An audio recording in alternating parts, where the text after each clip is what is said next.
السلام عليكم. بص حضرتك الخناقه اهو يا محمد كده. الخناقه بتكون فين؟ تحت رقبه الكلب بالظبط، ماشي؟ اهي. يعني الضغط بيبقى هنا اهو، مش هنا اهو. كل ما الخناقه كانت ضعيفه تحت، كل ما كان الوضع الفني هيبقى غلط. وطبعا ماسك انت ايديك كده اهو، شايف ايديا عامله ازاي؟ كده اهو.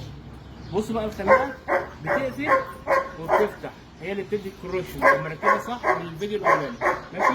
وبقى ماشي الكلب الضغط على الحته دي من تحت الدقن بالظبط، ماشي؟ وابتدي اقول له هيل، شايف؟ يبقى جنبي اقول له نو نو.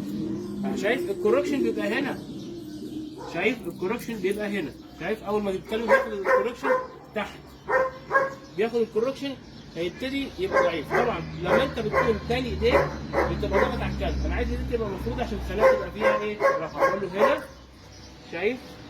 دماغه جنب رقبتي كده اهو، دماغه جنب رجلي كده اهو.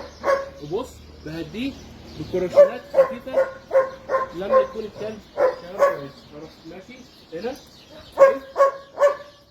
اوكي، زي ما انت شايف كده. لما انت كنت ماشي حاطط الخناقه تحت كده وسايب الكلب كده، هو يشدك وانت مش قادر عليه، يبقى هو كده اللي ماسك القياده.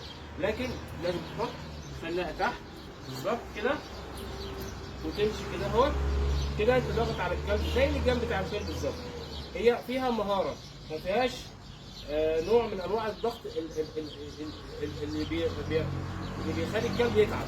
لا، انت بتضغط عليه اكنك انت عضته زي القرين بتاعه. هنا برافو، اقعد. شايف كوركشن هنا، هنا اهو تحت الدقن بالظبط. السلام عليكم ورحمه الله وبركاته.